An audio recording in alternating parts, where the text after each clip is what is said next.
Tonight, construction crunch on King. I've seen it backed up so far onto the highway there that you can barely get off that cutoff. Short-term pain for a long-term overhaul. This is a full road reconstruction, so everything is being excavated and replaced. Along one of Kitchener's busiest arteries.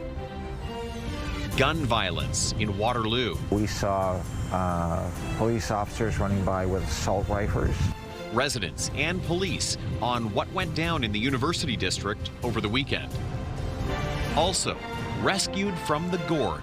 I was thinking the worst. I'm like, oh my gosh, my dog's like injured. My dog's like might be dead. A multi-day mission to find a dog. They kind of exhausted everything at that point, but we were like, let's go see. You never know. And the message to pet owners after the ordeal.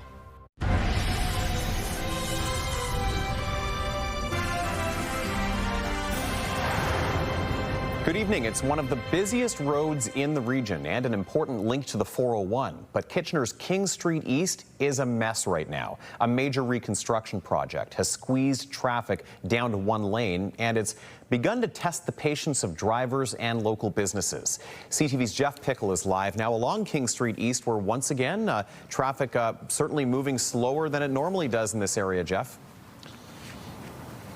Well, Tony, and drivers shouldn't expect any reprieve anytime soon. As you can see behind me here, this is major road work that's expected to last right up until early December. So either find a way to avoid this area if at all possible, or expect to wait in these traffic delays a little longer.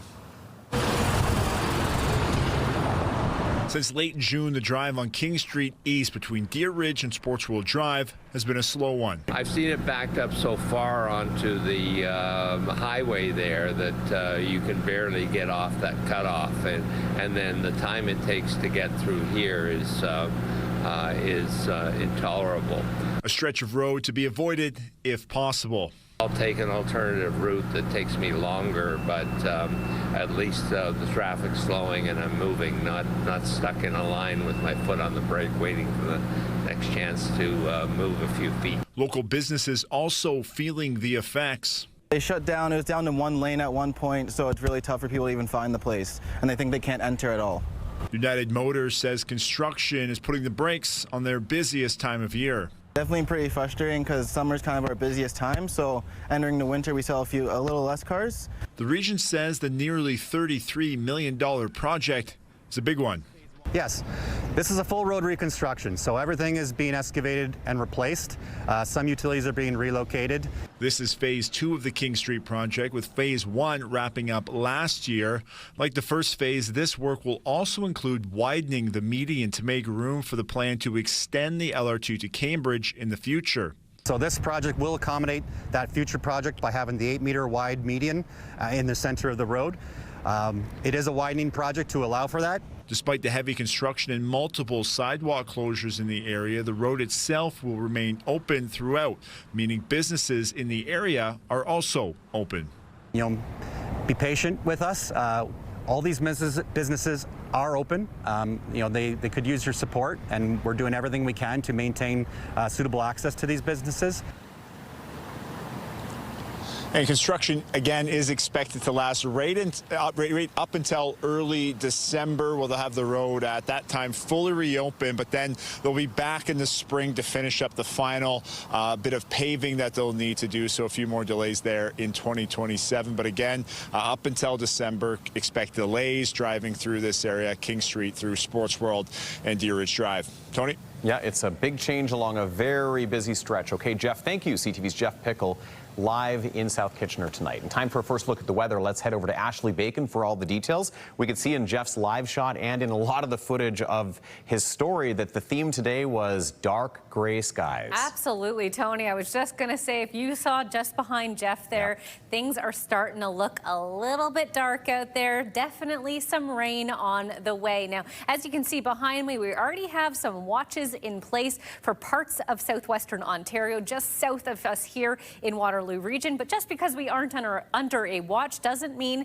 that rain isn't on the way. Definitely want to bring an umbrella with you tonight if you're headed out and through the overnight hours and into tomorrow. But as we get into our watches and warnings that are in effect at the moment, we're right now under a watch warning. So if you are in these regions, just keep an eye out. These things can happen rapidly. That's when we go into warning zone. So we are seeing these things occur. And as we turn to our radar, you can see everything's sort of just below us here in Waterloo region. But overall conditions looking like they will remain okay for at least the next few days, or few hours rather. But we are looking at some rain continuing. And as we look at what's happening right now, Tony, 25 degrees out there, a southerly wind at 13 kilometers an hour. So get out and have a walk while you can. I'll have details on how much rain we're expecting coming up. Okay, Ash, sounds good. Thank you so much. Gunfire in Waterloo's University District over the weekend. A man in his 30s was wounded and police are still looking for the suspect. It happened on Marshall Street, and this was early on Sunday morning. Police say a 31-year-old man was found with serious but non-life-threatening injuries from a gunshot wound. The suspect is still at large, but officials say the two people involved know each other. Residents say they woke up to flashing lights, heavily armed officers, and a huge police presence. We saw police officers running by with assault rifles. It was just all the excitement of the police and the police telling us, get back inside, get back inside.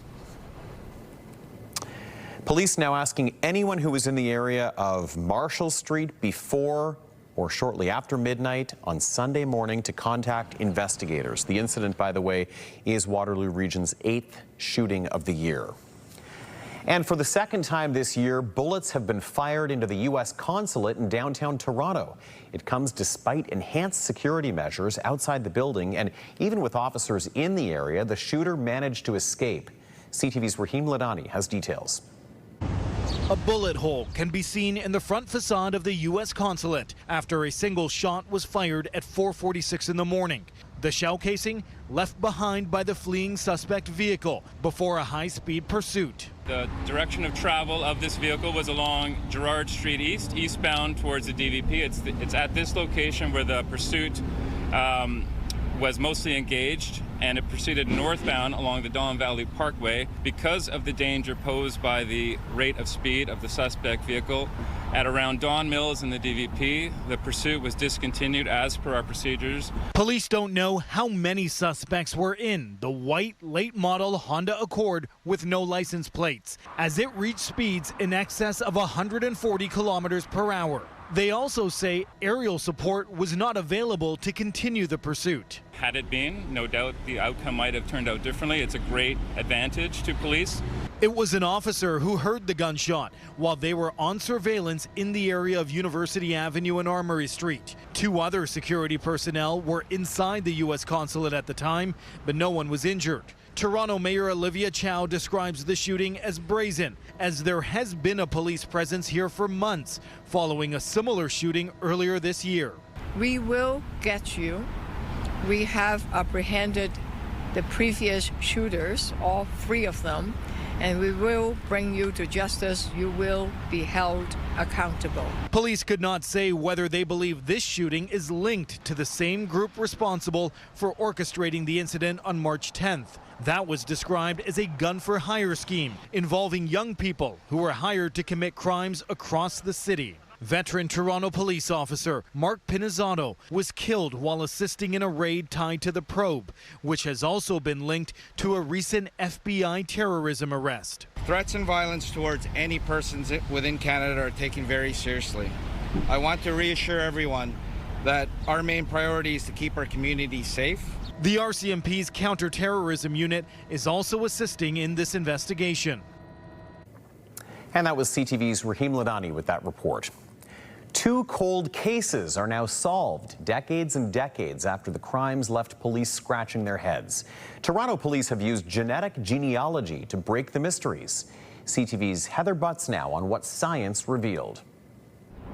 Sifting through the ruins of a demolition site in 1995, police knew then this decades-old murder would be challenging to solve. Forensics determined the victim was buried after suffering at least 6 blows to the head from a hammer-like weapon. They couldn't even develop a DNA profile because of the decomposition. And now they don't just identify the DNA profile. They put it to a town in Scotland. In 2022, it was selected as part of Project 31 using investigative genetic genealogy. The victim was identified as Mary McLeod Moffat, born in 1905 in Scotland and immigrated to Canada, likely murdered in approximately 1936. We were able to obtain a segment of bone from her that actually was able to yield a perfect, nice, clean, fully robust DNA profile for her, and our team of amazing genealogists were able to wrap this up. Police say the victim's husband, who died a decade before his wife's body was discovered, is believed to be responsible for her murder, putting a 90-year-old case to a close. The second cold case breakthrough, also very public and high-profile in nature, a 2004 crash along a major Ontario highway where police found a badly burned body in the passenger seat. What's suspicious is the amount of damage on the car. The cause of death was never determined. DNA analysis led police to many Cree communities, and after 2 decades of piecing together family connections, she was identified as Patsy Flora Lagarde. When you speak to relatives of it, says she was actually very full of life and a very sort of energetic, happy person. So bringing this news to them was absolutely crushing. An element of closure for 2 families decades later. Heather Butts, CTV News, Toronto.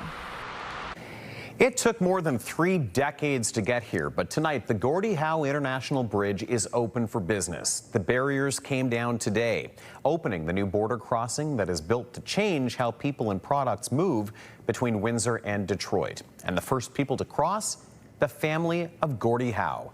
CTV's Travis Fortnum reports.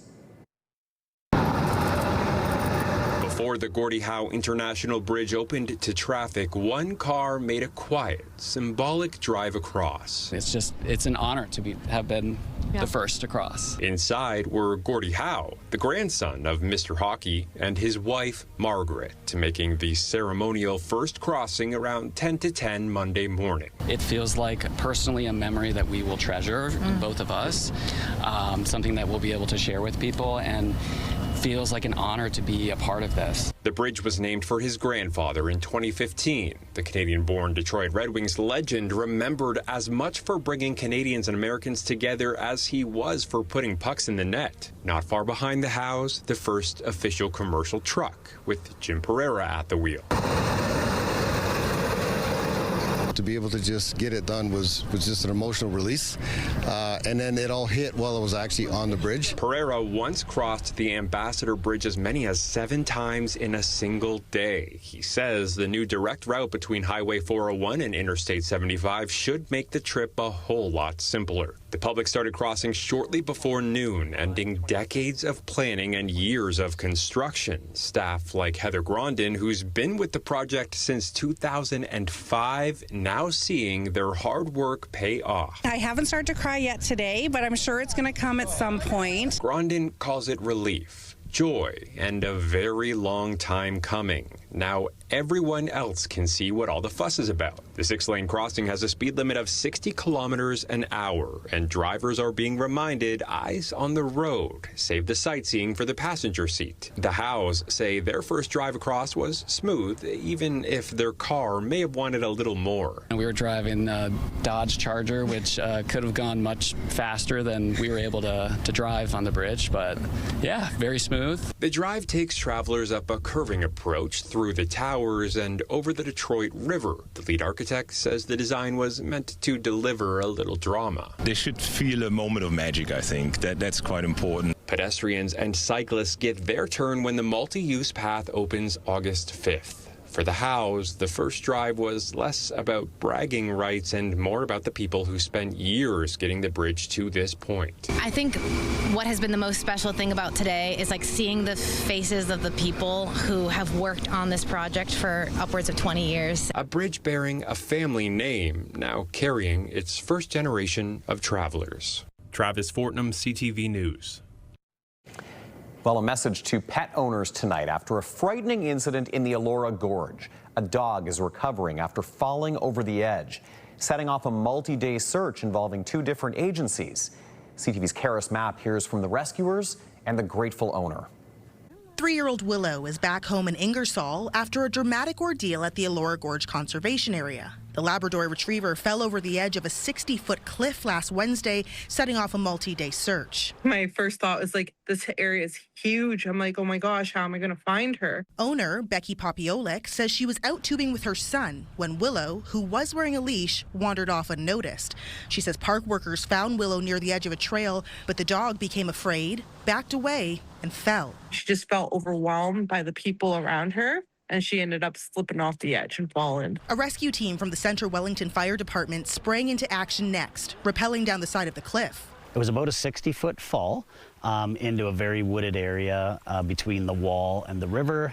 So we had 3 rescuers that were down searching for the dog, and we searched for over an hour, both upriver and downriver. And unfortunately, it got dark. We had to call off our search at that point. Becky says she kept searching for Willow on Thursday and Friday, but then had to leave. I was like devastated. I was thinking the worst. I'm like, oh my gosh, my dog's like injured. My dog's like might be dead. The search wouldn't be over thanks to volunteer group Ground Search and Rescue KW. We knew that they had rappelled and done all their business, and they kind of exhausted everything at that point, but we were like, let's go see. You never know. With infrared technology, they found Willow about 500 yards downriver from where she was seen falling. The dog was on the other side of the river, so we used an inflatable boat to have our rescuers go across the river and get the dog. Just to see them come out with the boat and do the whole rescue and being able to witness all of that was incredible. As soon as I got home, I got the call from the ground search and they're like, we found your dog. I was like, oh my God. So I got home and then I went back. Following Willow's dramatic rescue, she was transported here to the Elora Gorge Animal Hospital, where she was diagnosed with exhaustion, dehydration, and a pulmonary contusion. I walked in and I just started bawling. I like fell to the floor and like just hugged her and cried. A happy ending that also comes with a message for pet owners. At the gorge here, we do have some very inaccessible areas. So outside of keeping your animals on a leash, just making sure that they're under control at all times. Karis Mapp, CTV News, Elora. A reminder to start your day in the know with our CTV Kitchener newsletter. The best local content from CTV News sent right to your inbox each morning. We've got a look at the day's top stories. We've got Ashley's weather forecast, and we've got some must-see videos as well. You can sign up over at ctvnewskitchener.ca. Going broke for bread. Local health units demand new action for people struggling to afford food. Coming up.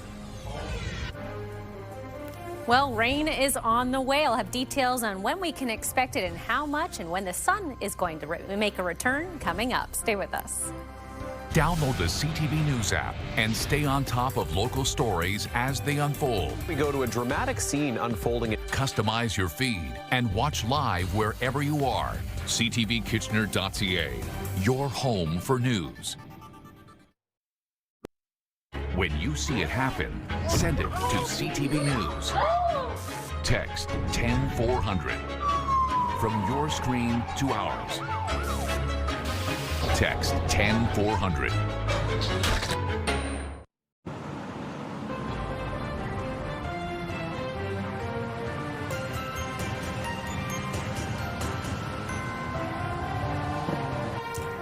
Health officials say food insecurity is a growing concern across southwestern Ontario.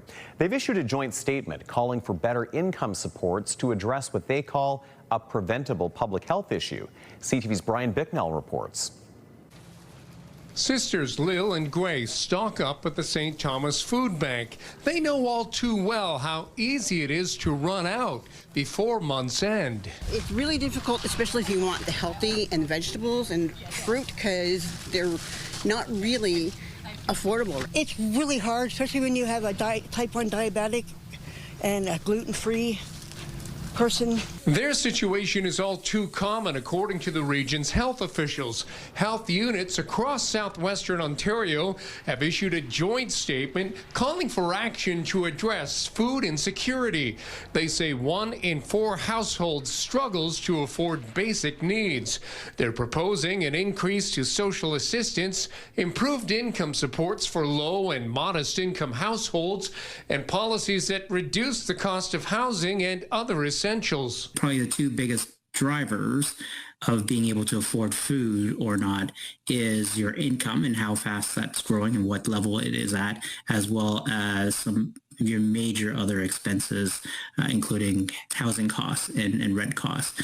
Dietitian Kendall Chambers says household food insecurity is linked to a host of physical and mental health conditions. For example, in adults, we can see impacts to mental health relating to increased risk of depression or anxiety, also higher risk of chronic diseases like cardiovascular disease and diabetes. The Joint Health Unit initiative coincides with a campaign by food banks. They want Ontario Works clients to be allowed to work more and earn more of their own income before their assistance is clawed back. Raise that amount from 200 earned income that before clawback to 600 earned income. So it will not cost the government anything to be able to allow people to get a little bit of dignity back, get out, earn some money, and build relationships with their employer. Meantime, health units say food insecurity is preventable. They're calling for action at the municipal, provincial, and federal levels. Brian Bicknell, CTV News, St. Thomas. Researchers at Western University now say the extensive damage at a trailer park in Bayfield earlier this month was caused by a microburst. The storm's been classified as an EF0 microburst blowing through Bayfield on the morning of July 3rd. No injuries reported, but more than 100 trees and 40 trailers were damaged, with wind speeds reaching 115 kilometers an hour. Municipal officials in Kincardine are asking residents to conserve water this week. Scheduled maintenance on the town's raw water intake is taking place. They're asking people to reduce water use between 7 a.m. and 5 p.m. until Saturday by doing laundry at night and limiting lawn watering. A new crisis is brewing in Canada's already beleaguered healthcare system, with doctor burnout in the ER threatening to push it to the brink. 1 in 4 physicians have told the Canadian Medical Association Journal they are leaving or that they want to leave, and that emergency rooms are bearing the brunt of hospitals under strain. CTV's Adrian Gobriel has more on why it's happening and some possible solutions. In emergency departments across Canada, overworked and understaffed doctors are burning out and leaving. The crisis is worsening year by year. This new study published by the Canadian Medical Association Journal has uncovered that 1 in 10 emergency department physicians are walking off the job due to burnout. Dr. Kirsten DeWitt is the lead author of the national study that has spanned the last 6 years. Emergency physicians are feeling like they're carrying the burden of healthcare. Hundreds of doctors surveyed across Canada shared that they're burnt out, in part due to being forced to deliver hallway medicine to too many patients, while highlighting a lack of staffing support on the ground. Patients are dying in our emergency departments, and we know that this is going to continue to happen. Among the doctors who've remained working in the ER, 48% have reduced clinical hours and 20% have taken time off. Some of the metrics that we're asked to pay attention to are how many patients you see, not how well you see them. In May of 2020, emergency department doctor James Maskalik was diagnosed with stage 4 cancer. After successfully battling the disease, he returned to work with a renewed focus on his colleagues' well-being and their ability to deliver quality care. The point of medicine is to show up for the human being in front of you. It's not to kind of like check these boxes and push people through. Now the wellness director for the University of Toronto's Emergency Medicine Division, Dr. Maskalik believes that fundamental change is necessary to improve doctor retention and patient care. Whatever allows us to spend more time with patients. A comprehensive framework for redesigning Canada's emergency care system has been released by the Association of Emergency Physicians. We have a huge shortage of nurses and physicians in the emergency department. We're all working overtime all the time. A statement from the Office of Ontario's Minister of Health says in part that we need the federal government to step up as a full funding partner by renewing expiring health funding agreements to provide stable, predictable, and flexible long-term funding.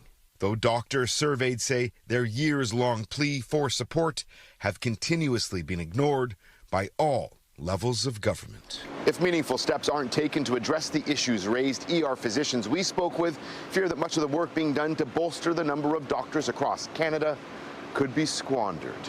Adrian Gobriel, CTV News, Toronto. All right, a live look outside now in South Kitchener. This is along King Street East in the Sports World area, where we told you that major construction work is going to be continuing until December. Looking toward the sky, though, the immediate story here is some rain that we could be expecting to start up very soon. Ashley's got an eye on the radar and will update us on the forecast in just a couple of minutes. Also ahead, new schools, familiar subjects. Why the University of Waterloo has made changes to how its departments are organized. Plus, a story that could have been pulled out of the pages of a spy thriller. A Canadian NATO intern arrested for alleged spying, and what it potentially says about Canada's vetting process.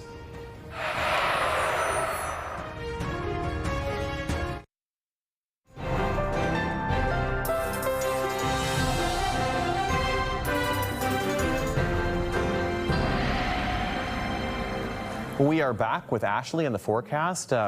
You're all good now, by the way? There was a spider in the studio. We had a visit from a spider, and I have never seen someone run faster from the weather wall over into the middle of the room. I tried to play it cool, guys, but I was okay. not. I was anchoring the news in Barrie one night, in between me and my co-anchor Jane, and I'm reading this incredibly long read about something, and as it's happening, there's a spider dropping in between the two of us, and you see my eyes kind of going like this as I'm trying to still focus. Yes. It's incredibly distracting, but also very distracting. a little frightening. Well, I think I have a little PTSD from my time in Australia, so I just don't. My spiders are my no-nos. Creatures of all kinds over there to watch out for. Spiders in particular. The good thing is, though, the spiders in Canada not so harmful. I feel like we see them a lot when we get these super humid, super rainy periods. Absolutely, Tony. The weather definitely plays a role in it. Spiders like to come inside when it's wet out, and you know what? It's going to be wet real soon. Along came a spider. Let's take a look. Look at that sky. Now, I was speaking with Rob Kuhn, from Environment Canada earlier today, and he was mentioning that the showers tonight might be really spotty. So some areas in Waterloo region might get an absolute drenching, while others might not see a drop. So we are expecting rain. It will be a little bit sporadic through the overnight hours and into tomorrow, but you definitely want to keep that umbrella handy just in case. Environment Canada issuing a watch for the yellow regions just south of Waterloo region at this hour.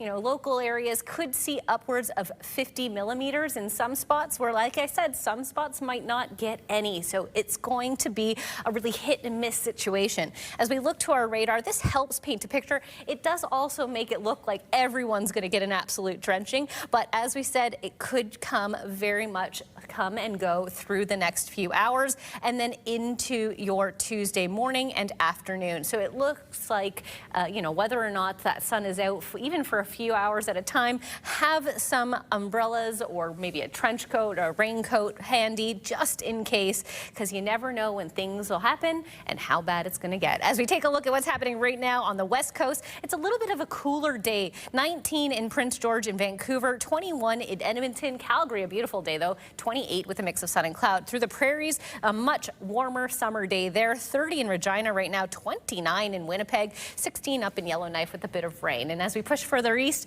not too bad. Quebec City seeing a bit of thunderstorm action right now, 26 out there. Montreal, 27. Thunder Bay, a beautiful day, sunny conditions, and 23. And on the East Coast, a little bit cooler in St. John's this hour, 13 with cloud cover. Halifax getting a bit of rain, and 19. Fredericton, though, 28, a mix of sun and cloud. So not too bad. Here, though, we're still sitting at 24 degrees. Believe it or not, with the humidity, we are still feeling closer to 29. Now, that is coming down. We were at times today feeling closer to 36 with the humidity, so things are definitely cooling off as this cold front brings with it some rain. Overnight, 18. I know I said cold front, but 18 doesn't really feel that cold. It's going to be a warm night overnight, a southerly wind of 20 kilometers an hour. Tomorrow, we're expecting a daytime high of 24, so very comfortable conditions. But as I said, have an umbrella just in case. And here's your 7-day forecast for the region. Rain continuing into your Wednesday, a high of 25. But by Thursday, Friday, it looks like the back end of the week going to be just beautiful. 27 on Thursday, 25 on Friday. Saturday, a bit of cloud cover and 27. In Lambton, Kent, Essex, you might see a thunderstorm tomorrow as well. 25 is a daytime high. Sunny conditions returning for Wednesday and 26. And then the back end of the week, beautiful, 28 and 29. So perfect summer-like conditions there. In southern Georgian Bay, also gorgeous conditions. 21 with a mix of thunderstorm and sunshine tomorrow. Cloudy and 23 for your Wednesday. But then by Thursday, not bad, Tony. 24 and sunny. Your kind of day on a Love Sunday. it. That is perfection right there. Now let's take a look at today's Weather Watcher picture sent in from Jim, who says this is a green heron who is poking its head out of Columbia Lake last week. What a great capture. Good one. It's almost like one of those Where's Waldo photos. It is. No, I was thinking that. It's like, where's the heron? Because it's kind of sort of camouflaged in there among all that greenery, but Jim had the eye to capture that. Absolutely, and it looks like the heron had an eye on Jim, too. yeah, that's very true. Yeah, he's very alert in that shot. All right, sounds good. Thank you, Ash. Appreciate it. Thanks, Tony.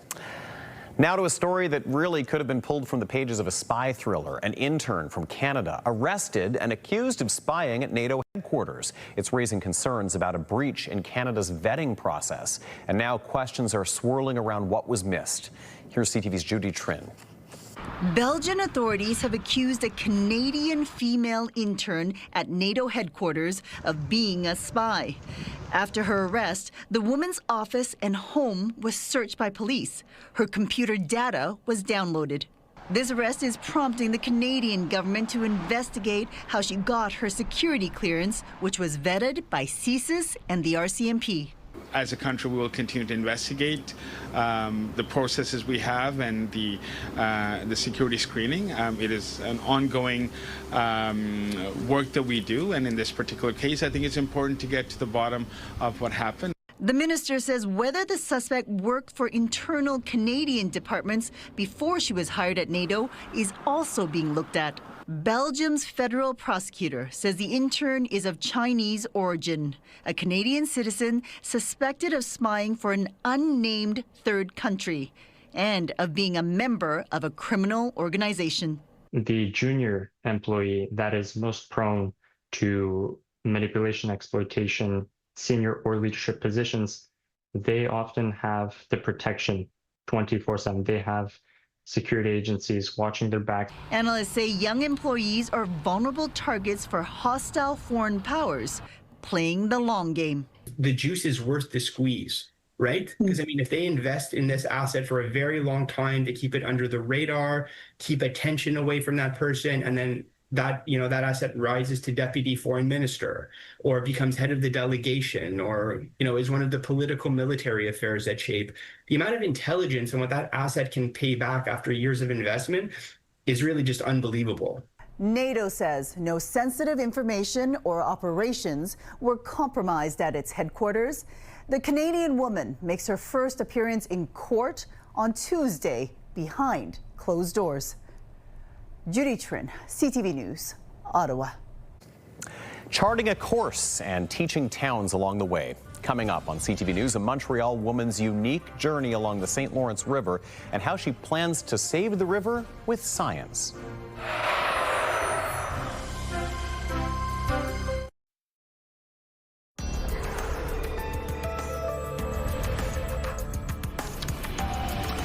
The effects of renewed hostilities in the Middle East are once again being felt as gas prices continue to spike. Between those who depend on fuel for day-to-day operations and families who are on their way to make summer travel plans, the pain is real.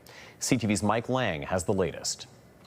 A typical day in July, not so typical at the pumps. One thing on everyone's minds. It's almost like 145 now to fill her up. In the old days, it was down to $90 to fill my truck. That was pretty good. Now 160. I don't get it. In Barrie, the price for regular today was near the $1.80 per liter mark. The price for diesel well above the $2 mark. So nice. We're just trying to get out of the city and just a little less money in the wallet for other things to do when we get there. For those dependent on bigger vehicles, the growing impact of that hefty diesel price. Especially true for trucking, construction, and logistics, such as Barrie-based Larway Transportation. We caught up with them on the road. They take about 1,000 liters to fill, so when you go around and you can look at the pump prices, $2 a liter for diesel, it's a couple $1,000s per truck to fill them up. Innisfil-based RTI Equipment Solutions sells, rents, and moves heavy machinery across southern Ontario. It says diesel fuel costs have gone up by 17 to 22%. Inevitably, it trickles down to the marketplace. Cost of goods will go up because of increases. Everything in Ontario, not only heavy construction, but everything in Ontario gets delivered by truck. A recent survey by the CAA found that 70% of Ontarians aged 35 to 54 say rising gas prices have affected their day-to-day activities, forcing many to change how they drive, spend, and plan. They're making the price of gas at any particular station part of their refueling decision and part of how they're managing their budgets. Others changing their fuel source altogether. We chose to go plug-in hybrid for the specific reason because the prices were too high. That story from CTV's Mike Lang. And we're back in studio now with Krista Simpson for a look at our top stories tonight, beginning with that big construction project in South Kitchener along King Street. We're right in the middle of it now. Tony, a full road reconstruction is underway for that section of King Street East. It's between Sports World Drive and Deer Ridge Drive, and it is proving painful for anyone passing through the area. The project also includes the creation of a median in the center of the road for future LRT expansion into Cambridge. The lane closures are creating big traffic tie-ups, and the work is expected to go until December. A man in his 30s was hurt after a shooting in Waterloo's University District early Sunday morning. Police were called to Marshall Street at 12:15 a.m. The man's injuries are not considered life-threatening, and police believe this was a targeted incident, though they have yet to announce any arrests. And Krista, over on our website, our digital team has a story about a theft that has a victim speaking out asking for one of the items to be returned. Tony, there was a break and enter at a residence on Old Carriage Drive in Kitchener last Friday night. We're told thousands of dollars in watches, Pokemon, and one-piece cards were taken, but also a container with a man's remains. The victim is appealing to whoever took these ashes to bring it back, suggesting it could be dropped off at the management office at the apartment building. For more information on this story, you can scan the QR code on the bottom left of your screen to get the story on our CTV News app or to download the app right now, or you can visit our website, ctvnewskitchener.ca. Tony. Okay, Krista Simpson with our top stories. We will see you again at the end of the hour. Thank you. More than a dozen departments within a University of Waterloo faculty have been dissolved as part of a structural shakeup. Now, the programs will stay the same, but they will now fall under 6 schools rather than their respective departments. CTV's Alexandra Hollick has details on these changes and the driving forces behind them.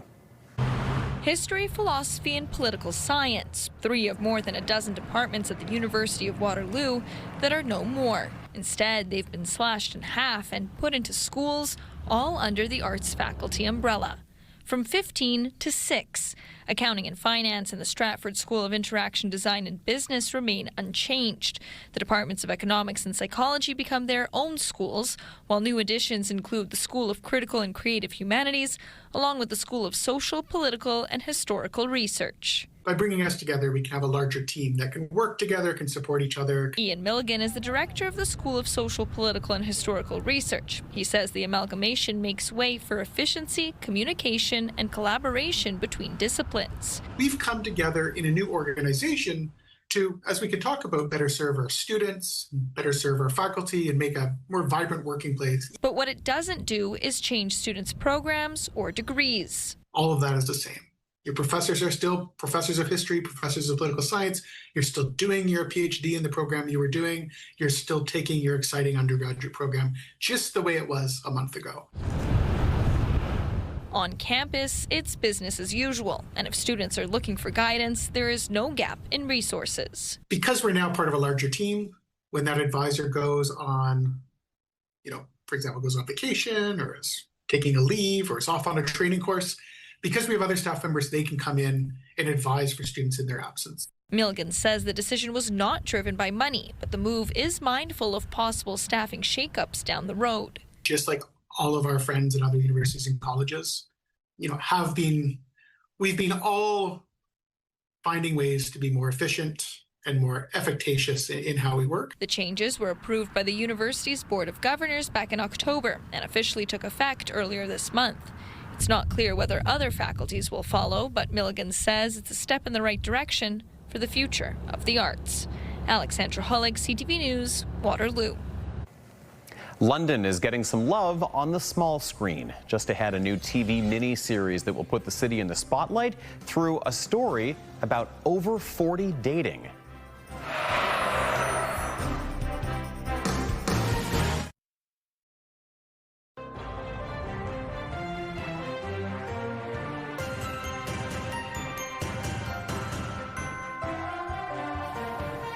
A new Canadian mini-series is premiering. It is filmed and set in London. It was written and directed by a local actor who wanted to put her hometown in the spotlight. CTV's Lauren Stallone tells us what it's about. You seem a little off. I met someone. Love bombing, ghosting, situationships, all modern dating terms many have come to know.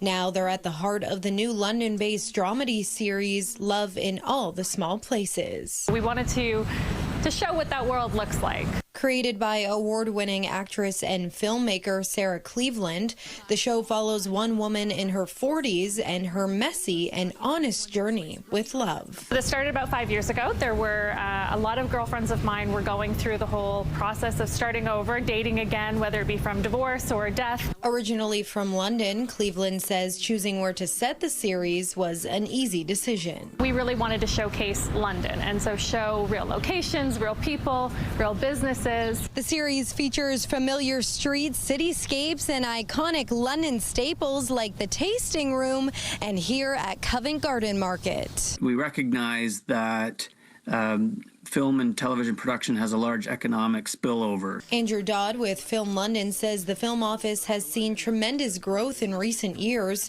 with more productions choosing to film in the city. Between 2024 and 2025, we reported around $1.1 million in revenue for the city just based on the film and television projects that we had here. And, we're on track to see that number continue to grow. Beyond the economic impact, Cleveland says she hopes viewers learn to embrace the process of starting over at any stage of life. I think 40 plus, we're reinventing in so many different ways and having new experiences, but enjoying the ride and not just falling into the chaos that comes from it. Cleveland says she is currently working to get a second season off the ground. Lauren Stallone, CTV News. All right, we'll have more news coming up in just a couple of minutes. First, let's head back over to the weather wall once again and check in with Ashley. Weather wall, Tony, I'm on spider watch. Rain watch. Yes. We are in for a little bit this evening and tomorrow. I'll have details on what we're waking up to after this. Stay with us. Coming up on CTV tonight, starting it off with E-Talk, followed by The Big Bang Theory, American Ninja Warrior at 8, and cap your night off with The Quiz with Pauls at 10. Tonight, gunfire erupts at the U.S. consulate in Toronto. It is currently too early to determine the motive of the shooting. What was revealed about the attack and why a police pursuit was called off? Later on CTV National News and watch on Crave.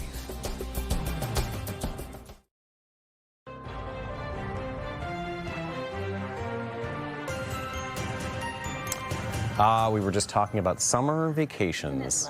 You'll start to see some of us scattering soon and then reappearing, but it is that time of year. It's also that time of year where we actually do have to think about thunderstorms. Yes. We'll get into the rain and the weather in just a moment. First, though, let's check in with Krista Simpson for a look at what's coming up on CTV News at 11:30. Krista. Well, Tony, a section of King Street West in downtown Kitchener, right in front of City Hall, has been shut down for what's being called King Street Unplugged. There are games and events and all sorts of things to do, lots of free fun. The road was shut down yesterday, and it will stay that way for the week. Colton Weeds will have more at 11:30. Tony. Okay, Krista, thank you for that. Appreciate it. And Ash, speaking of the wake-up weather, we kind of have this unstable look out there tonight. Yes, So that's is that going to... great way to put it, Yeah, Tony, because it's going to be so hit and miss from my understanding. So hopefully it misses downtown Kitchener, where this wonderful event is taking place over the next couple of days. But we are in, I would say, at least for a little bit of rain. And if we take a quick look at our radar, you can see everything is just sort of around us at this stage. So some areas of Waterloo Region might already see some spotty showers rolling through.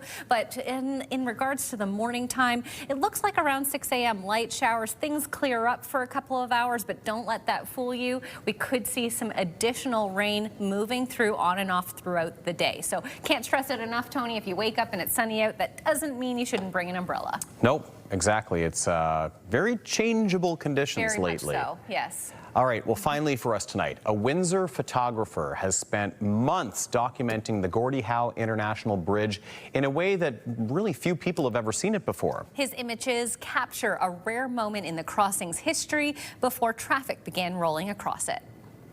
I was just about to go for a walk, and I think like everyone else, we're waiting for the Gordie Howe Bridge to open up, and I step out of the house and it was like really calm. So I turn around, go inside, grab my tripod, grab my backpack with all my camera equipment. It ended up being a really calm night that I was able to start this collection of Gordie Howe photographs. On the one image, I must have spent over 7 hours total just to get it right. Right now, in this day, we've kind of presented with this unique opportunity, because how often do they actually build structures like a brand new bridge? I think with the stop and go of the bridge opening, you kind of get let down. But I think overall, I think there's a lot of excitement right now because it's a unique opportunity. It's something new. Well, that is a really cool way to document it. Absolutely. And we were just discussing this. As far as bridges go, it's a pretty cool looking bridge. It's a very beautiful bridge. And, just to have the eye of a photographer to capture it in such a way is really incredible. Structural engineering is coming such a long way that, they're able to not only make a functional piece, but something that actually looks stunning as well. And I think they knocked it out of the park with that one. And I think he knocked it out of the park with those photos. Gotta love the Canadian builders on that one. That's right, yes. Well, that's our time. Thanks for watching. Krista Simpson is back with your next local news tonight at 11. Of course, that comes your way right after the CTV National News. Have a good night. We'll see you tomorrow at 6.